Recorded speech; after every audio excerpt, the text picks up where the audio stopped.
Hello friends, September മാസം മുതൽ VFA exams ആരംഭിക്കുകയാണ്. സെപ്റ്റംബർ 19 ഒന്നാം ഘട്ടവും ഒക്ടോബർ 17 രണ്ടാം ഘട്ടവും ഒക്ടോബർ 31 മൂന്നാം ഘട്ടവും ആയിട്ട് 3 ഘട്ടങ്ങളിലായിട്ട് VFA എക്സാം നടക്കുകയാണ്.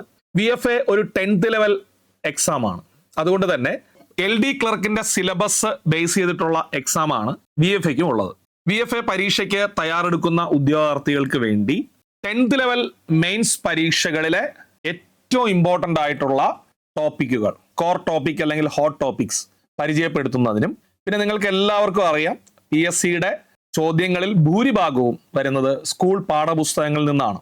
അതുകൊണ്ട് തന്നെ ഓരോ വിഷയത്തിനും നമ്മൾ റെഫർ ചെയ്യേണ്ട SCERT ചാപ്റ്ററുകൾ കൂടി പരിചയപ്പെടുത്തുന്നതിന് വേണ്ടിയാണ് ഈ വീഡിയോ ചെയ്യുന്നത്. ഉറപ്പായിട്ടും VFA പരീക്ഷയ്ക്ക് തയ്യാറെടുക്കുന്ന ഉദ്യോഗാർത്ഥിക്ക് ഈ വീഡിയോ വളരെയധികം പ്രയോജനപ്പെടും എന്ന് വിശ്വസിക്കുന്നു. ശരി, നമുക്ക് ഇതിന്റെ ഹോട്ട് ടോപ്പിക്സുകളും ഇമ്പോർട്ടന്റ് SCERT ചാപ്റ്ററുകളും പരിചയപ്പെടാം. അതിനു മുന്നേ VFAയുടെ സിലബസ് പൂർണ്ണമായിട്ട് കവർ ചെയ്തുകൊണ്ട് കോൺഫിഡൻസോടുകൂടി പരീക്ഷ എഴുതുവാൻ നിങ്ങളെ സഹായിക്കുന്ന ഒരു ഓൺലൈൻ കോഴ്സ് ലക്ഷ്യയുടെ ഓൺലൈൻ ആപ്പിൽ നമ്മൾ ആരംഭിച്ചിട്ടുണ്ട്. 3 മാസത്തേക്ക്, അതായത് അവസാന ഘട്ട പരീക്ഷ എഴുതുന്നവർക്ക് 3 മാസത്തെ കോഴ്സ് എടുത്താലേ പറ്റുള്ളൂ. 2000 രൂപയ്ക്ക് നമ്മുടെ കോഴ്സിൽ എൻറോൾ ചെയ്യാവുന്നതാണ്.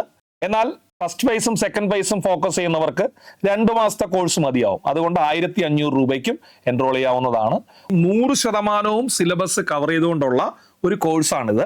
അതുകൊണ്ട് നിങ്ങൾക്ക് ധൈര്യപൂർവ്വം അഡ്മിഷൻ എടുക്കാം.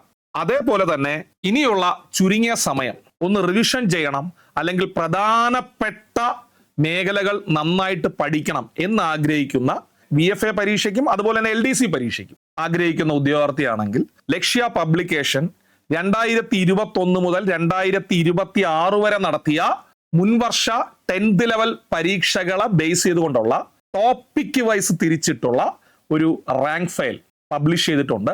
റാപ്പിഡ് ആയിട്ട് 10th ലെവലിന്റെ സിലബസ് കവർ ചെയ്ത് റിലേറ്റഡ് ഫാക്ട് പഠിക്കാൻ ഉറപ്പായിട്ടും ഈ റാങ്ക് ഫയൽ നിങ്ങളെ സഹായിക്കും. LDCക്ക് പഠിക്കുന്നവർക്കും VFAയ്ക്ക് പഠിക്കുന്നവർക്കും പ്രീവിയസ് ക്വസ്റ്റ്യൻ അരച്ചു കലക്കി കുടിക്കാൻ ഈ റാങ്ക് ഫയല് ഉപകാരപ്രദമായിരിക്കും. താല്പര്യമുള്ളവർക്ക് റാങ്ക് ഫയല് വാങ്ങാവുന്നതാണ്. ശരി, നമ്മൾ ആദ്യം സിലബസിലെ ചരിത്ര മേഖലയാണ് പരിശോധിക്കുന്നത്. ചരിത്രം എന്ന് പറയുമ്പോൾ VFAയുടെ സിലബസിൽ world history, Indian history, Kerala history, ഇങ്ങനെ 3 ആയിട്ടാണ് നൽകിയിരിക്കുന്നത്. അതിൽ ആദ്യം കേരള ഹിസ്റ്ററി നമ്മൾ പരിശോധിക്കുമ്പോൾ ഒരു 10th ലെവൽ പരീക്ഷയ്ക്ക് തയ്യാറെടുക്കുന്ന ഒരു ഉദ്യോഗാർത്ഥി പ്രധാനമായിട്ടും 3 മേഖല നന്നായിട്ട് പഠിച്ചിരിക്കണം. അതിലെ ഒന്ന് യൂറോപ്യന്മാരുടെ ആഗമനം എന്ന് പറയുന്ന മേഖലയാണ്. അതിൽ തന്നെ പോർച്ചുഗീസുകാരെ കുറിച്ചാണ് നിങ്ങൾ വളരെ നന്നായിട്ട് പഠിക്കേണ്ടത്. 2, ആറ്റിങ്ങൽ കലാപം മുതൽ വിമോചന സമരം വരെ നടന്ന ബ്രിട്ടീഷുകാർക്കെതിരെ നടന്ന ദേശീയ പ്രക്ഷോഭങ്ങളും അതുമായി ബന്ധപ്പെട്ട വസ്തുതകളും, പിന്നെ വിമോചന സമരവും, പിന്നെ ഐക്യ കേരള പ്രസ്ഥാനവും നന്നായിട്ട് പഠിക്കുക. പിന്നെ അയിത്തോച്ചാടന പ്രക്ഷോഭങ്ങൾ, ചാന്നാർ ലഹള മുതൽ വൈക്കം സത്യാഗ്രഹവും ഗുരുവായൂർ സത്യാഗ്രഹവും പാലിയം സത്യാഗ്രഹം വരെയുള്ള അയിത്തോച്ചാടന പ്രക്ഷോഭങ്ങൾ നന്നായിട്ട് പഠിക്കുക. ഇതിൽ നിന്ന് ഉറപ്പായിട്ട് ചോദ്യം ഉണ്ടാവും. ഇനി SCERTയിൽ നിങ്ങൾ പഠിക്കേണ്ടത് പ്രധാനമായിട്ടും 4 ചാപ്റ്ററുകളാണ്. അതിൽ ഏറ്റവും ഇമ്പോർട്ടന്റ് പഴയ SCERT ടെക്സ്റ്റ് ബുക്ക്, ഇപ്പോഴത്തെ അല്ല, പഴയ SCERTയിലെ 10ാം ക്ലാസ്സിലെ 9ാമത്തെ ചാപ്റ്റർ ആയിരുന്ന കേരളം ആധുനികതയിലേക്ക് എന്ന ചാപ്റ്റർ ആണ്. ഒന്നുകിൽ അത് പഠിക്കുക, അല്ലെങ്കിൽ +2 ഇതേ ചാപ്റ്റർ പഠിക്കാനുണ്ട്, ഹിസ്റ്ററിയിൽ കേരളം ആധുനികതയിലേക്ക്. ഇതിൽ ഏതെങ്കിലും ഒരു ചാപ്റ്റർ നന്നായിട്ട് പഠിച്ചാൽ മതി. +2 ഹിസ്റ്ററി കേരളം ആധുനികതയിലേക്ക് കുറച്ചും കൂടെ ഡീറ്റെയിൽഡ് ആണ്. അതായിരിക്കും കുറച്ചും കൂടെ നന്നായിട്ട് നിങ്ങൾക്ക് ഉപയോഗപ്പെടുന്നത്. അപ്പോൾ ഒന്നുകിൽ അത് പഠിക്കുക, അല്ലെങ്കിൽ പഴയ 10ാം ക്ലാസ്സിലെ 9ാമത്തെ ചാപ്റ്റർ കേരളം ആധുനികതയിലേക്ക് പഠിക്കുക. പിന്നെ ഏറ്റവും ഇമ്പോർട്ടന്റ് ദേശീയ പ്രസ്ഥാനവും കേരളവും. പുതുക്കിയ പാഠപുസ്തകങ്ങളിൽ കേരള ഹിസ്റ്ററിയിൽ നിന്ന് ഭൂരിഭാഗം ചോദ്യങ്ങൾ ഇനി വരാൻ പോകുന്നത് ഉറപ്പായിട്ടും ദേശീയ പ്രസ്ഥാനവും കേരളവും എന്ന് പറയുന്ന ചാപ്റ്ററിലുള്ളതാണ്. SS തന്നെ അതിൽ സെക്കൻഡ് പാർട്ടിലാണ് ഇത് വരുന്നത്. പിന്നെ 7ാം ക്ലാസ്സിലെ 8ാമത്തെ ചാപ്റ്റർ നവകേരള സൃഷ്ടിക്കായി, ഇത് പഴയ ടെക്സ്റ്റ് ബുക്കാണ് കേട്ടോ. നവകേരള സൃഷ്ടിക്കായി പഴയ 7ാം ക്ലാസ്സിലെ 8ാമത്തെ ചാപ്റ്റർ ആണ്, അത് പഠിക്കുക. പിന്നെ പുതിയ 7ാം ക്ലാസ്സിലെ 4ാമത്തെ ചാപ്റ്റർ അനീതിയിൽ നിന്ന് നീതിയിലേക്ക്. അപ്പൊ അവിടെ നവോത്ഥാന നായകരുമായി ബന്ധപ്പെട്ട ചോദ്യങ്ങളുടെ ഉത്തരം നിങ്ങൾക്ക് അതിൽ നിന്ന് പഠിക്കാൻ പറ്റും. അപ്പൊ ഈ 4 ചാപ്റ്റർ ഏറ്റവും കൂടുതൽ ഞാൻ പ്രിഫർ ചെയ്യുന്നത് 2 ചാപ്റ്ററുകളാണ്. കേരളം ആധുനികതയിലേക്ക്, ഒന്നുകിൽ 10ാം ക്ലാസ്സിലെ പഴയ ടെക്സ്റ്റ് ബുക്ക്, അല്ലെങ്കിൽ +2 കേരള ആധുനികതയിലേക്ക്, പിന്നെ ദേശീയ പ്രസ്ഥാനവും കേരളവും. ഇന്ത്യൻ ഹിസ്റ്ററിയിലേക്ക് പോകുമ്പോൾ കോർ ടോപ്പിക് 3 എണ്ണമാണ്. 1857 വിപ്ലവം, സ്വാതന്ത്ര്യ സമരവും മഹാത്മാഗാന്ധി സ്വാതന്ത്ര്യ സമരത്തിലേക്ക് കടന്നു വന്നത് മുതൽ സ്വാതന്ത്ര്യം കിട്ടുന്നത് വരെയുള്ള പ്രധാനപ്പെട്ട മേഖലകൾ. അതിൽ ഏറ്റവും ഇമ്പോർട്ടന്റ് നിസ്സഹകരണ പ്രസ്ഥാനം, ഖിലാഫത്ത് പ്രസ്ഥാനം, ക്വിറ്റ് ഇന്ത്യ മൂവ്മെന്റ്. ഇത് മൂന്നും വളരെ നന്നായിട്ട് പഠിച്ചിട്ട് പോകണം. പിന്നെ സ്വതന്ത്രാനന്തര ഇന്ത്യ നേരിട്ട വെല്ലുവിളികൾ, ഇതിൽ നിന്നായിരിക്കും ഇന്ത്യൻ ഇസ്രയേലിലെ ചോദ്യങ്ങൾ വരുന്നത്. അതിന് പ്രധാനമായിട്ട് നിങ്ങൾ പഠിക്കേണ്ടത് 3 ചാപ്റ്ററാണ് സ്വാതന്ത്ര്യം കിട്ടുന്നത് വരെയുള്ളത്. അത് 8ാം ക്ലാസ്സിലെ സോഷ്യൽ സയൻസിലെ ചാപ്റ്റർ 1 അധിനിവേശവും ചെറുത്തുനിൽപ്പുകളും. ഇതിന്റെ ഒരു പ്രത്യേകത, നമ്മൾ കേരള ഹിസ്റ്ററിയിലെ യൂറോപ്യന്മാരുടെ ആഗമനം എന്ന് പറയുന്ന ഒരു പോർഷൻ ഇല്ലേ, ആ യൂറോപ്യന്മാരുടെ ആഗമനത്തിലെ ചോദ്യങ്ങൾ ഈ ചാപ്റ്ററിൽ നിന്നും വരാം. അധിനിവേശവും ചെറുത്തുനിൽപ്പും, കാരണം യൂറോപ്യന്മാരുടെ ആഗമനത്തെ കുറിച്ച് ഈ ചാപ്റ്ററിൽ പറയുന്നുണ്ട്. അപ്പൊ കേരള ഹിസ്റ്ററിയിലെ ചോദ്യം ചിലപ്പോൾ ഇതിൽ നിന്ന് വരാൻ സാധ്യതയുണ്ട്. പിന്നെ 8ാം ക്ലാസ്സിൽ തന്നെ 2ാമത്തെ ചാപ്റ്റർ, ആദ്യം യൂറോപ്യന്മാർ വരുന്നു, അതാണ് അധിനിവേശം, പിന്നെ ചെറുത്തുനിൽപ്പ്. എന്നിട്ട് ദേശീയ പ്രസ്ഥാനം തുടങ്ങുന്നു, ചാപ്റ്റർ 2 8ാം ക്ലാസ്സിൽ. അതിനുശേഷം 10ാം ക്ലാസ്സിലെ ചാപ്റ്റർ സ്വാതന്ത്ര്യത്തിനായുള്ള ബഹുജന മുന്നേറ്റം. ഇതാണ് ഞാൻ ഏറ്റവും കൂടുതൽ പ്രിഫർ ചെയ്യുന്ന ചാപ്റ്റർ. ഇതിൽ നിന്നായിരിക്കും ചോദ്യങ്ങൾ ഭൂരിഭാഗവും വരാനുള്ള സാധ്യത. എന്നാൽ ഇന്ത്യ ആഫ്റ്റർ ഇൻഡിപെൻഡൻസ് ഇല്ലേ, അതില് നിങ്ങൾ ഈ 2 ചാപ്റ്റർ നന്നായിട്ട് പഠിച്ചാൽ മതി. എങ്ങനെ തിരിച്ചും മറിച്ചും ചോദിച്ചാലും മിക്കവാറും ഈ ചാപ്റ്ററിൽ നിന്ന് തന്നെയായിരിക്കും ചോദ്യം. 10ാം ക്ലാസ്സിൽ തന്നെയാണ് 2 ചാപ്റ്ററും, ഇന്ത്യയുടെ വർത്തമാനവും ജനാധിപത്യം ഒരു ഇന്ത്യൻ ആമുഖം എന്ന് പറയുന്ന ചാപ്റ്റർ. ഇത് രണ്ടും സ്വതന്ത്രാനന്തര ഇന്ത്യയുമായി ബന്ധപ്പെട്ടതാണ്. ഇനി വേൾഡ് ഹിസ്റ്ററിയിലോട്ട് പോകുമ്പോൾ, വേൾഡ് ഹിസ്റ്ററിയിൽ 5 വിപ്ലവങ്ങൾ നന്നായിട്ട് പഠിക്കുക. 5 വിപ്ലവങ്ങൾ. ചിലപ്പോൾ UN നിന്ന് ചോദ്യം വരും, പക്ഷെ UN ഞാൻ അങ്ങനെ പ്രിഫർ ചെയ്യാറില്ല. കാരണം UN നമ്മൾ കൊടുക്കുന്ന സമയം, ഇൻവെസ്റ്റ്മെന്റ് എന്ന് പറയുന്നത് അതിൽ നിന്ന് ഇടുന്ന 1 മാർക്കിനാണ്. അത്രയും UN പഠിക്കുന്ന സമയം ഉണ്ടെങ്കിൽ ചിലപ്പോൾ മാത്സിലെയോ ഇംഗ്ലീഷിലെയോ 3 ചാപ്റ്റർ നമുക്ക് കംപ്ലീറ്റ് ചെയ്യാൻ പറ്റും. അപ്പൊ നിങ്ങൾ ബാക്കി എല്ലാ സബ്ജക്റ്റും നന്നായിട്ട് പഠിച്ചെങ്കിൽ മാത്രം UN പഠിച്ചാൽ മതി. കാരണം അതിന് ഇൻവെസ്റ്റ് ചെയ്യുന്ന സമയം വെച്ച് നോക്കുകയാണെങ്കിൽ തരുന്ന റിട്ടേൺ കുറവായിരിക്കും. നിങ്ങൾ 5 വിപ്ലവങ്ങൾ നന്നായിട്ട് പഠിക്കുക. അമേരിക്കൻ വിപ്ലവം, ഫ്രഞ്ച് വിപ്ലവം, റഷ്യൻ വിപ്ലവം, ചൈനീസ് വിപ്ലവം, ഇംഗ്ലണ്ടിലെ മഹത്തായ വിപ്ലവം. അതാണ് സിലബസ്. പക്ഷെ ഏറ്റവും കോർ വിപ്ലവങ്ങൾ ഫ്രഞ്ചും അമേരിക്കനുമാണ്. ഇതിന് നിങ്ങൾ ചെയ്യേണ്ടത് ഏറ്റവും ഇമ്പോർട്ടന്റ് 8ാം ക്ലാസ്സിലെ 13ാമത്തെ ചാപ്റ്റർ നന്നായിട്ട് പഠിക്കുക. പുതിയ രാഷ്ട്രങ്ങൾ കെട്ടിപ്പടുക്കുന്നു. ഇതിനകത്ത് എല്ലാ വിപ്ലവങ്ങളും ഡീറ്റെയിൽഡ് ആയിട്ടുണ്ട്. പിന്നെ 10ാം ക്ലാസ്സിലെ ചാപ്റ്റർ സ്വാതന്ത്ര്യം, സമത്വം, സാഹോദര്യം, വലിയൊരു ചാപ്റ്ററാണ്. പക്ഷെ ഈ ചാപ്റ്റർ മൊത്തം പഠിച്ചാൽ ഫ്രഞ്ച് വിപ്ലവത്തിൽ നിന്നുള്ള 1 മാർക്ക് കിട്ടും. ഈ ചാപ്റ്ററിന്റെ പേര് സ്വാതന്ത്ര്യ, സമത്വ, സാഹോദര്യം എന്ന് ആണെങ്കിലും ഫ്രഞ്ച് വിപ്ലവമാണ് അതിനകത്ത് പറയുന്നത്. മുഴുവനും ഫ്രഞ്ച് വിപ്ലവമാണ്. അതിന്റെ മുദ്രാവാക്യമാണല്ലോ സ്വാതന്ത്ര്യ, സമത്വം, സാഹോദര്യം. പിന്നെ സമ്പത്തും ലോകവും, ലോകമഹായുദ്ധങ്ങളെ കുറിച്ചുള്ള കാര്യങ്ങളൊക്കെ വരുന്നതാണ് 10ാം ക്ലാസ്സിലെ 4ാമത്തെ ചാപ്റ്റർ, സമ്പത്തും ലോകവും. ഇതാണ് ഹിസ്റ്ററിയിൽ നിങ്ങൾ പഠിക്കേണ്ട കോർ ടോപ്പിക്കും SCERT ചാപ്റ്ററുകളും. നമ്മൾ ഇനി ജോഗ്രഫിയിലോട്ട് പോകുമ്പോൾ, വേൾഡ് ജോഗ്രഫിയിൽ 3 കാര്യങ്ങളാണ്: ഭൂമിയുടെ ഘടന, ഭൂപടങ്ങൾ, കാറ്റുകൾ. ഇത് നന്നായിട്ട് പഠിക്കുക. അതിനു വേണ്ടി നിങ്ങൾ റെഫർ ചെയ്യേണ്ടത് 7ാം ക്ലാസ്സിലെ ചാപ്റ്റർ ഭൂമിയെ അറിയാൻ ഭൂപടങ്ങളും ആധുനിക സങ്കേതങ്ങളും. ഇവിടെ മാപ്പുകളെ കുറിച്ചുള്ള വിവരങ്ങൾ നൽകിയിട്ടുണ്ട്. പിന്നെ 10ാം ക്ലാസ്സിലെ ചാപ്റ്റർ 1 ദിനാന്തരീക്ഷ സ്ഥിതിയും കാലാവസ്ഥയും വളരെ ഇമ്പോർട്ടന്റ് ആണ്. ഇതിനകത്താണ് ഈ കാറ്റുകളെ കുറിച്ചുള്ള പോർഷനൊക്കെ ഇതിനകത്ത് വരും. നന്നായിട്ട് പഠിക്കണം ഈ ചാപ്റ്റർ, ദിനാന്തരീക്ഷ സ്ഥിതിയും കാലാവസ്ഥയും. ക്ലാസ് 8 ചാപ്റ്റർ 3 ഭൂമിയുടെ ചലനങ്ങൾ. ഇതാണ് വേൾഡ് ഹിസ്റ്ററിയുമായി ബന്ധപ്പെട്ട് വരുന്നത്. ഇന്ത്യൻ ഹിസ്റ്ററി ഇനി നിങ്ങൾ ചെയ്യേണ്ടത്, PSCക്ക് +2 ലെവൽ വരെയുള്ള കുട്ടികൾ ചെയ്യേണ്ടത് ഈ 5 ചാപ്റ്ററും നന്നായിട്ട് പഠിക്കുക. 5 ചാപ്റ്റർ. ഇതിനകത്തു നിന്ന് ചോദ്യം വരുന്നുവെങ്കിൽ നിങ്ങൾ എഴുതുക, അല്ലാത്ത ചോദ്യം നിങ്ങൾക്ക് അറിയാമെങ്കിൽ എഴുതുക, അല്ലെങ്കിൽ വിടുക. പക്ഷേ ഈ +2 +1 എന്നൊക്കെ ജോഗ്രഫിന്ന് ചോദ്യം വന്നെന്ന് പറഞ്ഞിട്ട് ഈ 10th ലെവലിനൊക്കെ പഠിക്കുന്ന കുട്ടികൾ +1 +2ന്റെ ജോഗ്രഫിയൊക്കെ എടുത്ത് പഠിക്കാൻ ശ്രമിച്ചാൽ നിങ്ങൾക്ക് പഠിക്കാൻ പറ്റില്ല എന്നല്ല പറയുന്നത്. പക്ഷെ നിങ്ങളുടെ ഇൻവെസ്റ്റ്മെന്റിന് അത്രയും റിട്ടേൺ ഒന്നും വരണമെന്നില്ല. നിങ്ങൾ എന്തുമാത്രം ചാപ്റ്റർ +1 +2ന്റെ ജോഗ്രഫി പഠിച്ചാലായിരിക്കും 1 മാർക്ക് കിട്ടുന്നത്. അതുകൊണ്ട് ഒരു തവണ +1 +2 എന്ന് ചോദ്യം വന്നെന്ന് പറഞ്ഞിട്ട് നിങ്ങൾ വെറുതെ പോയിട്ട് ഈ +1 +2 ജോഗ്രഫിയൊക്കെ എടുത്ത് വായിക്കാനിരുന്നാൽ അത്രയും സമയം. നിങ്ങൾ മനസ്സിലാക്കേണ്ട ഒരു കാര്യം, വേൾഡ് ജോഗ്രഫിയും ഇന്ത്യൻ ജോഗ്രഫിയും കേരള ജോഗ്രഫിയും ചേർത്ത് 5 മാർക്കേ ഉള്ളൂ. അപ്പൊ അതിൽ ഇന്ത്യൻ ജോഗ്രഫി പഠിക്കാൻ വേണ്ടി നിങ്ങൾ +1 +2ന്റെ ബുക്കൊക്കെ പഠിച്ചുകൊണ്ടിരുന്നു കഴിഞ്ഞാലുള്ള വിഷയം അത്രയും സമയം പോകും. പിന്നെ നിങ്ങളെ ഇഷ്ടമാണ്. നിങ്ങൾ ഇന്ത്യൻ ജോഗ്രഫി പഠിക്കാൻ ആവശ്യത്തിന് ഉള്ള എല്ലാ കാര്യവും 9ാം ക്ലാസ്സിലെ ടെക്സ്റ്റ് ബുക്ക് ഉണ്ട്. 9ാം ക്ലാസ്സിലെ സോഷ്യൽ സയൻസിന്റെ ടെക്സ്റ്റ് ബുക്ക് എടുക്കുക. അതിൽ ഉത്തരപർവ്വത മേഖലയെ കുറിച്ച് പഠിക്കാൻ ലോകത്തിന്റെ നെറുകയിൽ എന്ന് പറയുന്ന ചാപ്റ്റർ പഠിക്കുക. സമതലങ്ങളെ കുറിച്ച് പഠിക്കാൻ വിശാല സമതല ഭൂവിൽ എന്ന ചാപ്റ്റർ പഠിക്കുക. പീഠഭൂമിയെ കുറിച്ച് പഠിക്കാൻ ഭൗമ ചരിത്രം ഉറങ്ങുന്ന പീഠഭൂമി എന്ന ചാപ്റ്റർ പഠിക്കുക. മണലാരണ്യങ്ങളിലൂടെ എന്ന ചാപ്റ്റർ പഠിച്ചാൽ നിങ്ങൾക്ക് മരുഭൂമികളെ കുറിച്ചുള്ള വിവരങ്ങൾ കിട്ടും. തീരദേശങ്ങളെ കുറിച്ച് തീരങ്ങളിലൂടെ. ഇതിന് പുറത്ത് ഒരു PSC പ്രിപ്പയർ ചെയ്യുന്ന ഉദ്യോഗാർത്ഥിക്ക് എഴുതാനൊന്നും പഠിക്കാനൊന്നും പറ്റില്ല. മാക്സിമം ഇത്ര തന്നെയാണ്. ഈ ചാപ്റ്റർ നന്നായിട്ട് പഠിച്ചാൽ ഇന്ത്യൻ ജോഗ്രഫിയുടെ മാർക്ക് കിട്ടും.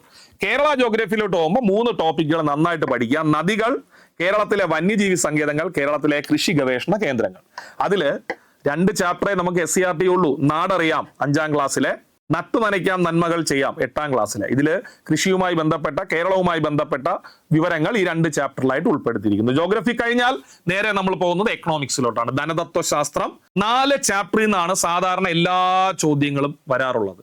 നവസാമ്പത്തിക പരിഷ്കാരങ്ങൾ, ഹരിത വിപ്ലവം മോസ്റ്റ് ഇമ്പോർട്ടന്റ്, നീതി ആയോഗ്, പഞ്ചവത്സര പദ്ധതികൾ. അത് നിങ്ങൾക്ക് തന്നെ അറിയായിരിക്കും. SCRTക്ക് നിങ്ങൾ പ്രിഫർ ചെയ്യുമ്പോൾ ശ്രദ്ധിക്കേണ്ടത് 6ാം ക്ലാസ്സിലെ 6ാമത്തെ ചാപ്റ്റർ കൃഷിയിൽ നിന്ന് വ്യവസായത്തിലേക്ക് എന്ന് പറയുന്ന ചാപ്റ്റർ. അതിനകത്ത് സേവന മേഖല, പ്രാഥമിക മേഖല, ദ്വിതീയ മേഖല, തൃതീയ മേഖലകൾ അതെല്ലാം ഡീറ്റെയിൽഡ് ആയിട്ട് നൽകുന്നു. പിന്നെ ഇന്ത്യയുടെ എക്കോണമിയെ കുറിച്ച് പഠിക്കാൻ ഇന്ത്യൻ സമ്പദ്ഘടന വിവിധ മേഖലകളിലൂടെ 9ാം ക്ലാസ്സിലെ 9ാമത്തെ ചാപ്റ്റർ. 10ാം ക്ലാസ്സിലെ 7ാമത്തെ ചാപ്റ്റർ വളരെ വളരെ വളരെ ഇമ്പോർട്ടന്റ് ആയ ചാപ്റ്റർ, ഇന്ത്യൻ സമ്പദ് വ്യവസ്ഥ വളർച്ചയും പരിവർത്തനവും. ഇതാണ് നിങ്ങൾ ആദ്യം പഠിച്ച് തീർക്കാനുള്ളത്. സമയമില്ലെങ്കിൽ ഇതിന് പ്രിഫറൻസ് കൊടുക്കുക. പിന്നെ 10ാം ക്ലാസ്സിലെ 5ാമത്തെ ചാപ്റ്റർ പണവും സമ്പദ് വ്യവസ്ഥയും നന്നായിട്ട് പഠിക്കാൻ വേണ്ടി ശ്രമിക്കുക. നെക്സ്റ്റ് ഭരണഘടനയുടെ സിലബസിൽ എല്ലാത്തിൽ നിന്നും ചോദ്യം വരാൻ സാധ്യത ഉണ്ട്. കൂടുതൽ ചോദ്യം വന്നിട്ടുള്ളത് മൗലിക അവകാശങ്ങളിൽ നിന്നും നിയമനിർമ്മാണ സഭകളിൽ നിന്നുമാണ്. പിന്നെ കമ്മീഷനുകൾ, വിവരാവകാശ കമ്മീഷൻ, മനുഷ്യാവകാശ കമ്മീഷൻ, വനിതാ കമ്മീഷൻ, ഇലക്ഷൻ കമ്മീഷൻ, ഇത് 4 നന്നായിട്ട് പഠിക്കുക. പിന്നെ കോൺസ്റ്റിറ്റ്യൂഷൻ ഞാൻ പറയുന്നത് ഈ SCRT ചാപ്റ്ററുകൾ നന്നായിട്ട് അങ്ങ് പഠിച്ചാൽ മതി. ഒരു 10th ലെവൽ പരീക്ഷകൾക്ക് അതിൽ നിന്ന് തന്നെ ചോദ്യം വരും. അതിൽ നിങ്ങൾ ഏറ്റവും ആദ്യം പഠിക്കാനുള്ള ടോപ്പിക് എന്ന് പറയുന്നത് 7ാം ക്ലാസ്സിൽ ഭരണഘടന വഴിയും വഴികാട്ടിയും എന്നൊരു ടോപ്പിക് ഉണ്ട്. വഴിയും വഴികാട്ടിയും 7ാം ക്ലാസ്സിലാണ് ഭരണഘടന വഴിയും വഴികാട്ടി. അതൊരു ഫണ്ടമെന്റൽ ചാപ്റ്റർ എന്ന് പറയാം. വേണമെങ്കിൽ അത് സ്കിപ്പ് ചെയ്യാം, പക്ഷെ ബേസിക് ആയിട്ടുള്ള കോൺസ്റ്റിറ്റ്യൂഷൻ നിങ്ങൾക്ക് മനസ്സിലാവണമെങ്കിൽ ആ ചാപ്റ്റർ നന്നായിട്ട് പഠിക്കുക. ഇനി ഏറ്റവും നിർബന്ധമായിട്ടും പഠിക്കേണ്ട അഡ്വാൻസ്ഡ് ആയിട്ടുള്ള ചാപ്റ്ററുകൾ ഈ കമ്മീഷനുകളിലെ ഇനി വരാൻ പോകുന്ന എല്ലാ PSC പരീക്ഷകളിലും കമ്മീഷനുമായി ബന്ധപ്പെട്ട ചോദ്യങ്ങളെല്ലാം ഈ ചാപ്റ്ററിൽ നിന്നാണ്. ജനാധിപത്യത്തിന്റെ വ്യാപനം സ്ഥാപനങ്ങളിലൂടെ 9ാം ക്ലാസ്സിലെ 7ാമത്തെ ചാപ്റ്റർ. പിന്നെ മൗലിക അവകാശങ്ങൾക്ക് വേണ്ടി നിങ്ങൾ 2 ചാപ്റ്ററുകൾ പഠിക്കുക. ഏതെങ്കിലും ഒന്നായാലും മതി. പഴയ 9ാം ക്ലാസ്സിൽ ഒരു ചാപ്റ്റർ ഉണ്ടായിരുന്നു, ഭരണഘടന അവകാശങ്ങളും കർത്തവ്യങ്ങളും. ഒന്നുകിൽ ഇത് പഠിക്കുക, അല്ലെങ്കിൽ പുതിയ 8ാം ക്ലാസ്സിൽ 5ാമത്തെ ചാപ്റ്റർ ഉണ്ട്, ഇന്ത്യൻ ഭരണഘടന അവകാശങ്ങളും കർത്തവ്യങ്ങളും. ഇതിനകത്ത് മൗലിക അവകാശങ്ങൾ, മാർഗനിർദ്ദേശ തത്വങ്ങൾ, മൗലിക കടമകൾ ഇതെല്ലാം ഉൾപ്പെടുത്തിയിട്ടുണ്ട്. ഒന്നുകിൽ ഇതിൽ ഏതെങ്കിലും ഒരു ചാപ്റ്റർ പഠിക്കുക, അല്ലെങ്കിൽ 2 ചാപ്റ്ററും പഠിച്ചാൽ മൗലിക അവകാശങ്ങൾ കിട്ടും. പിന്നെ ലെജിസ്ലേച്ചർ, എക്സിക്യൂട്ടീവ്, ജുഡീഷ്യറി, ഇന്ത്യയുടെ ഗവൺമെന്റിന്റെ 3 ഘടകങ്ങൾ, അതുമായി ബന്ധപ്പെട്ടുള്ള എല്ലാ ചോദ്യങ്ങളും ഇന്ത്യൻ ഭരണഘടനയിലെ അധികാര വിന്യാസം എന്ന ചാപ്റ്ററിൽ നിന്ന് വരും. അതായത് ചുരുക്കം പറഞ്ഞാൽ ഭരണഘടനയുടെ അടിസ്ഥാന വസ്തുതകൾ ഭരണഘടന വഴിയും വഴികാട്ടിയും എന്ന 7ാം ക്ലാസ്സിലെ അധ്യായത്തിൽ വരും. മൗലിക അവകാശങ്ങളും ഡയറക്റ്റീവ് പ്രിൻസിപ്പിൾസും കടമകളും ഇതിലേതെങ്കിലും ഒരു ചാപ്റ്ററിൽ വരും. പിന്നെ കമ്മീഷനുകളെ കുറിച്ചുള്ളത് ജനാധിപത്യത്തിന്റെ വ്യാപന സ്ഥാപനങ്ങളിലൂടെ എന്ന് വരും. പിന്നെ ലെജിസ്ലേച്ചർ, എക്സിക്യൂട്ടീവ്, ജുഡീഷ്യറി എന്നുള്ള ചോദ്യങ്ങൾ ഇന്ത്യൻ ഭരണഘടനയിലെ അധികാര വിന്യാസത്തിൽ നിന്ന് വരും. ഭരണഘടനയ്ക്ക് വേണ്ടി ഈ ചാപ്റ്ററുകൾ പഠിക്കുക. ഇനി കേരളം ഭരണവും ഭരണ സംവിധാനവും SCRT റഫറൻസ് കുറവാണ്. സാധാരണ ഗവൺമെന്റിന്റെ ഒഫീഷ്യൽ വെബ്സൈറ്റുകളിൽ നിന്നും മറ്റു സോഴ്സുകളിൽ നിന്നാണ് ചോദ്യം വരുന്നത്. ഏറ്റവും കൂടുതൽ ചോദ്യം വരുന്ന സർക്കാരിന്റെ സാമൂഹ്യ ക്ഷേമ പദ്ധതികളാണ്. അപ്പൊ സാമൂഹ്യ നീതി വകുപ്പിന്റെ വെബ്സൈറ്റിൽ കൊടുത്തിരിക്കുന്ന പദ്ധതികൾ നന്നായിട്ട് പഠിക്കുക. ദുരന്ത നിവാരണ അതോറിറ്റിയുടെ ക്ലാസ് പഠിക്കുന്നതായിരിക്കും കുറച്ചും കൂടെ നല്ലത്. SCRT റഫറൻസ് കുറവാണ്. അപ്പോൾ നിങ്ങൾ ക്ലാസ്സുകളിൽ പഠിച്ചിട്ടുള്ള ദുരന്ത നിവാരണ അതോറിറ്റി നന്നായിട്ട് പഠിക്കുക. തണ്ണീർത്തട സംരക്ഷണം, പിന്നെ കേരളത്തിലെ ഭരണഘടനാ സ്ഥാപനങ്ങൾ, അതിൽ നിങ്ങൾ ശ്രദ്ധിച്ചാൽ മതി. ഒന്നുകിൽ ധനകാര്യ കമ്മീഷൻ, അല്ലെങ്കിൽ കേരളത്തിന്റെ ഇലക്ഷൻ കമ്മീഷൻ ആയിരിക്കും മിക്കവാറും ചോദ്യം വരിക, അല്ലെങ്കിൽ കേരളത്തിന്റെ PSC. ഇതിൽ ഏതെങ്കിലും ഒന്നിൽ നിന്ന് ചോദ്യം വരും. പിന്നെ ജീവശാസ്ത്രവും പൊതുജനാരോഗ്യവും വളരെ ഇമ്പോർട്ടന്റ് ആണ്. അതിലെ കോർ ടോപ്പിക്ക് വൈറ്റമിൻസ്, രോഗങ്ങളും രോഗകാരികളും, ജീവിതശൈലി രോഗങ്ങൾ, കേരളത്തിലെ ആരോഗ്യക്ഷേമ പദ്ധതികൾ. ഇതാണ് കോർ ടോപ്പിക്ക് വരുന്നത്. ഇതില് പ്രധാനമായിട്ടും പഠിക്കേണ്ടത് ബയോളജിക്ക് ഒരുപാട് ചാപ്റ്റർ പഠിക്കാനുണ്ട്. അപ്പൊ നിങ്ങൾ വിചാരിക്കും ഈ ചുരുങ്ങിയ സമയത്തിനുള്ളിൽ ഇത്രയും പഠിക്കാൻ പറ്റുമോ എന്ന് ചോദിച്ചാൽ, ഇത്രയും പഠിച്ചാലേ VFA ഒക്കെ കിട്ടുള്ളൂ. LD പോലെ അല്ല, അത്രയും വേക്കൻസി എന്ന് വരുന്ന പോസ്റ്റ് അല്ല, അത്രയും കോമ്പറ്റീഷൻ ഉള്ളതാണ്. നന്നായിട്ട് പഠിക്കുന്നവരിൽ ഏറ്റവും മിടുക്കന്മാരായിട്ടുള്ളവർക്കാണ് ജോലി കിട്ടുന്നത്. അപ്പോൾ നമ്മൾ അവിടെ നിന്ന് ഇവിടെ നിന്ന് ചെറുതായിട്ട് പഠിച്ചുകൊണ്ട് കിട്ടുന്ന കാര്യമില്ല. ഡീറ്റെയിൽഡ് ആയിട്ട് നന്നായിട്ട് മെനക്കെട്ട് ആത്മാർത്ഥതയോടെ പഠിച്ചാലേ കിട്ടുള്ളൂ. ബയോളജിക്ക് കുറച്ച് ചാപ്റ്ററുകൾ കൂടുതൽ പഠിക്കാനുണ്ട്. ഉദാഹരണം 6ാം ക്ലാസ്സിലെ ആഹാരത്തിലൂടെ ആരോഗ്യം, 7ാം ക്ലാസ്സിലെ വിളയിക്കാം നൂറുമേനി, പരിസ്ഥിതിയെ നോവിക്കാതെ എന്ന് പറഞ്ഞ ചാപ്റ്റർ 7ാം ക്ലാസ്സിലുണ്ട്. അപ്പൊ പരിസ്ഥിതിയുമായി ബന്ധപ്പെട്ട ചോദ്യങ്ങൾ. 8ാം ക്ലാസ്സിലെ വൈവിധ്യങ്ങളുടെ സൗന്ദര്യം, 9ാം ക്ലാസ്സിലെ ദഹനവും പോഷക സംവഹനവും, ഞാനത് മാർക്ക് ചെയ്യുന്നു, മോസ്റ്റ് ഇമ്പോർട്ടന്റ് ആണ്. നിങ്ങൾക്ക് എല്ലാത്തിനും കൂടെ സമയം കിട്ടില്ലെങ്കിൽ ഇത് പഠിക്കുക. 9ാം ക്ലാസ്സിലെ ചലനത്തിന് പിന്നിൽ ഇമ്പോർട്ടന്റ് ആയ ടോപ്പിക്കാണ്. 10 ജീവന്റെ ജനിതകം എന്ന് പറയുന്ന 10ാം ക്ലാസ്സിലെ ചാപ്റ്റർ ഇമ്പോർട്ടന്റ് ആണ്. പിന്നെ സംവേദനങ്ങൾക്ക് പിന്നിൽ, ജീവികളിലെ രാസ സംവേദനം, ജീവശാസ്ത്രവും സാങ്കേതിക വിദ്യയും ഇമ്പോർട്ടന്റ് ആണ്. ഓക്കെ. പിന്നെ വ്യാധികൾ പടരാതിരിക്കാൻ ഇമ്പോർട്ടന്റ് ആയ ചാപ്റ്റർ, വളരെ ഇമ്പോർട്ടന്റ്. ഇത് ഞാൻ റെഡ് ഇങ്കിട്ടും കൂടെ മാർക്ക് ചെയ്യുന്നു. ജീവിതശൈലി രോഗങ്ങൾ പൊതുജനങ്ങൾക്ക് വേണ്ടിയുള്ള ഇമ്പോർട്ടന്റ് ആയ കാര്യമാണ്. മാറ്റാം ജീവിതശൈലി നല്ല നാളേക്കായി 6ാം ക്ലാസ്സിലെ 9ാമത്തെ ചാപ്റ്റർ. അതുപോലെ അകറ്റി നിർത്താം രോഗങ്ങളെ, പഴയ ടെക്സ്റ്റ് ബുക്കാണ്, അത് ഞാൻ വീണ്ടും പറയുന്നത് ഇമ്പോർട്ടന്റ് ആണ്, അതുകൊണ്ടാണ് പഴയ ടെക്സ്റ്റ് ബുക്കിൽ അകറ്റി നിർത്താം രോഗങ്ങളെ പഠിക്കുക. പിന്നെ പ്രതിരോധം ആരോഗ്യ സംരക്ഷണം 10ാം ക്ലാസ്സിൽ ഒരു ചാപ്റ്റർ ഉണ്ട്, പ്രത്യുൽപാദനം ആരോഗ്യം. ഇതാണ് ബയോളജിക്ക് പഠിക്കേണ്ടത്. ബയോളജി ഇമ്പോർട്ടന്റ് ആണ്. ബയോളജിയുടെയൊക്കെ ചോദ്യങ്ങൾ നമ്മൾ ചോദ്യ പേപ്പർ അനലൈസ് ചെയ്യുമ്പോൾ മനസ്സിലാവും 90% ചോദ്യങ്ങളും ഡയറക്റ്റ് SCRT നിന്നാണ് വരുന്നത്. അപ്പൊ അതുകൊണ്ട് നിങ്ങളത് കൃത്യമായിട്ട് പഠിക്കാൻ ശ്രമിക്കുക. ഫിസിക്സിലോട്ട് വരുമ്പം കോർ ടോപ്പിക്ക് പ്രകാശം, ബലം, ഗുരുത്വാകർഷണം, പ്രവൃത്തി, ഊർജം, പവർ, ചലനം, ഇവയാണ് ഇതിനു വേണ്ടി നമ്മൾ പഠിക്കേണ്ടത്. 8ാം ക്ലാസ്സിലെ ഒരു ചാപ്റ്റർ ഉണ്ട്, അളവുകളും യൂണിറ്റുകളും, 1 മാർക്ക് അതിൽ നിന്ന് കിട്ടും. ഗോളീയ ദർപ്പണങ്ങൾ, ലെൻസുകൾ, 1 മാർക്ക് അതിൽ നിന്ന് കിട്ടും. 10ാം ക്ലാസ്സിലാണ്. 10ാം ക്ലാസ്സിൽ തന്നെ കാഴ്ചയും വർണ്ണങ്ങളുടെ ലോകവും, അതിൽ നിന്ന് ചോദ്യം വരും. പ്രകാശമാണ്. പിന്നെ ശബ്ദം എന്നൊരു ചാപ്റ്റർ ഉണ്ട് 9ാം ക്ലാസ്സിൽ, 8ാമത്തെ ചാപ്റ്റർ. ചലനവും ബലവും, ചലന നിയമങ്ങൾ. ഇത് നന്നായിട്ട് പഠിച്ചാൽ നിങ്ങൾക്ക് ഫിസിക്സിൽ നിന്നുള്ള മാർക്ക് കിട്ടും. കെമിസ്ട്രിയിൽ ഏറ്റവും കൂടുതൽ ചോദ്യം വരുന്നത് ആവർത്തന പട്ടിക, ആസിഡുകളും ബേസുകളും, വാതക നിയമങ്ങളും മോൾ സങ്കല്പവും, ലോഹങ്ങളും അലോഹങ്ങളും, അയിരുകളും ധാതുക്കളും. അതിന് നിങ്ങൾ പഠിക്കേണ്ടത് 10ാം ക്ലാസ്സിൽ ഒരു ചാപ്റ്റർ ഉണ്ട്, വ്യാവസായിക പ്രാധാന്യമുള്ള ചില സംയുക്തങ്ങൾ, വളരെ ഇമ്പോർട്ടന്റ് ആണ്. 9ാം ക്ലാസ്സിൽ പീരിയോഡിക് ടേബിൾ, ഞാൻ റെഡ് ഇങ്കിട്ട് മാർക്ക് ചെയ്യുന്നു, പഠിക്കാൻ വേണ്ടിയാണ്. ഇത് നന്നായിട്ട് പഠിച്ചിട്ട് പോണേ, പീരിയോഡിക് ടേബിൾ. ഓക്കെ. പിന്നെ അതുപോലെ 10ാം ക്ലാസ്സിലെ പീരിയോഡിക് ടേബിളും ഇലക്ട്രോൺ വിന്യാസവും, ലോഹങ്ങളും അലോഹങ്ങളും 8ാം ക്ലാസ്സിലെ ചാപ്റ്റർ. 7ാം ക്ലാസ്സിലെ ആസിഡുകളും ബേസുകളും ഇമ്പോർട്ടന്റ് ആണ്. പിന്നെ വാതക നിയമങ്ങൾ ഇമ്പോർട്ടന്റ്, 10ാം ക്ലാസ്സിലെ ചാപ്റ്റർ മോസ്റ്റ് ഇമ്പോർട്ടന്റ്, വാതക നിയമങ്ങളും മോൾ സങ്കല്പവും. ഓക്കെ. നെക്സ്റ്റ് കലാ, കായികം, സംസ്കാരം. അതിൽ പ്രധാനമായിട്ടും ചോദ്യങ്ങൾ വരുന്നത് ഒളിമ്പിക്സിൽ നിന്ന് മാർക്ക് ഉറപ്പാണ്. പിന്നെ ജ്ഞാനപീഠം നേടിയ മലയാളികളെ കുറിച്ച് പഠിക്കുക, പ്രശസ്തമായ വരികളും എഴുത്തുകാരും, സാംസ്കാരിക കേന്ദ്രങ്ങളും അതിന്റെ ആസ്ഥാനവും, പിന്നെ കായിക പുരസ്കാരങ്ങൾ നന്നായിട്ട് പഠിക്കുക. പിന്നെ കമ്പ്യൂട്ടറിലെ നിലവിൽ ക്വസ്റ്റ്യൻ പേപ്പർ പരിശോധിക്കുമ്പോൾ ട്രെൻഡിങ് ആയിട്ടുള്ള ടോപ്പിക് എന്ന് പറഞ്ഞാൽ സോഫ്റ്റ്വെയർസ് ആണ്. സോഫ്റ്റ്വെയർ എന്നാണ് സ്ഥിരമായിട്ട് ചോദ്യങ്ങൾ വന്നത്, സോഫ്റ്റ്വെയർസ് എന്നല്ല, പക്ഷെ വളരെ റീസെന്റ് ചോദ്യ പേപ്പറിലെ ഒരു ട്രെൻഡിങ് ടോപ്പിക് സോഫ്റ്റ്വെയർസ് ആണ്. എന്നാൽ core topic memory, network, cyber crimes, ഇത് 3ആണ് കമ്പ്യൂട്ടറിൽ നിന്ന് പഠിക്കുക. പിന്നെ സുപ്രധാന നിയമങ്ങളിൽ ഏറ്റവും കൂടുതൽ ചോദ്യം, സുപ്രധാന നിയമങ്ങളെന്നല്ല, ഒരു PSC പരീക്ഷയിലെ ആദ്യത്തെ ഏറ്റവും ടോപ്പ് 5 റാങ്കിങ്ങിൽ വരുന്ന ഒന്നാണ് വിവരാവകാശ നിയമം, നന്നായിട്ട് പഠിക്കുക. ഉപഭോക്തൃ സംരക്ഷണ നിയമം വളരെ നന്നായിട്ട് പഠിക്കുക. അതിനുവേണ്ടി ഒരു ചാപ്റ്റർ തന്നെ ഉണ്ട് SCRTയിൽ, 10ാം ക്ലാസ്സിലെ 4ാമത്തെ ചാപ്റ്റർ, ഉപഭോക്താവ്, അവകാശങ്ങളും സംരക്ഷണവും. ഇതിനകത്ത് ഉപഭോക്തൃ സംരക്ഷണ നിയമം പറയും. പിന്നെ വരുന്നത് പോക്സോ ആക്ട്. ഇത് 3ആണ് സുപ്രധാന നിയമങ്ങളിലെ ഏറ്റവും ഇമ്പോർട്ടന്റ് ആയ ടോപ്പിക്. ആനുകാലികം, കറണ്ട് അഫെയർ ഉറപ്പായിട്ട്. കറണ്ട് അഫെയറിന്റെ പ്രത്യേകത സെപ്റ്റംബറിലാണ് പരീക്ഷ ഉള്ളത് കൊണ്ട് നിങ്ങൾ ഓഗസ്റ്റ് 15 വരെയുള്ള കറണ്ട് അഫെയർ എങ്കിലും പഠിച്ചിട്ട് പോവുക. കാരണം വളരെ റീസെന്റ് ആയിട്ടുള്ള കറണ്ട് അഫെയർ പരീക്ഷയ്ക്ക് ചോദിക്കും. അതിൽ ഏറ്റവും കൂടുതൽ വരുന്ന പുരസ്കാരങ്ങൾ വരും, ISROയുടെ റീസെന്റ് ലോഞ്ചസ് വരും, പിന്നെ സംസ്ഥാന ക്യാബിനറ്റ് പുതുതായിട്ട് വന്ന വളരെ ഇമ്പോർട്ടന്റ് ആണ്, പഠിക്കുക. പിന്നെ നിയമനങ്ങൾ, റീസെന്റ് ആയിട്ടുള്ള ഉച്ചകോടികളും വേദികളും. അതിന് പുറമെ VBG റാംജി നന്നായിട്ട് പഠിക്കുക, കോർ ടോപ്പിക്കാണ് VBG Ramji. FIFA world cup 2026, ഇത് രണ്ടും ഈ വർഷത്തെ കോർ ടോപ്പിക് ആയിരിക്കും, VBG റാംജിയും ഫിഫയും. ഇതാണ് കറണ്ട് അഫെയറുമായി ബന്ധപ്പെട്ട് പഠിക്കേണ്ടത്. ഓക്കെ. അപ്പോൾ VFA പരീക്ഷയ്ക്ക് തയ്യാറെടുക്കുന്ന ഉദ്യോഗാർത്ഥികൾ, ഞാൻ കഴിഞ്ഞ ദിവസം ചെയ്ത മറ്റൊരു വീഡിയോയിലും കമന്റ് സെക്ഷനിൽ പറഞ്ഞിരുന്ന കാര്യമാണ്, കോർ ടോപ്പിക്കും SCRT ചാപ്റ്ററുകളും പറഞ്ഞുതരാൻ. അതിന്റെ അടിസ്ഥാനത്തിലാണ് ഈ വീഡിയോ ചെയ്തത്. ഇത്രയും പഠിക്കാനുണ്ടോ, അതിന് ഇത്രയും സമയം ഉണ്ടോ, ഇത് നമ്മുടെ ഒരു വിഷയമല്ല. ഇത്രയും പഠിച്ചാലേ നമുക്ക് VFAയിൽ ഉയർന്ന റാങ്ക് നേടാൻ പറ്റൂ. ഉള്ള സമയത്തിനുള്ളിൽ ഞാൻ പറഞ്ഞതിൽ പരമാവധി പഠിച്ചു തീർക്കാൻ ശ്രമിക്കുക. എല്ലാവിധ ആശംസകളും. നന്ദി.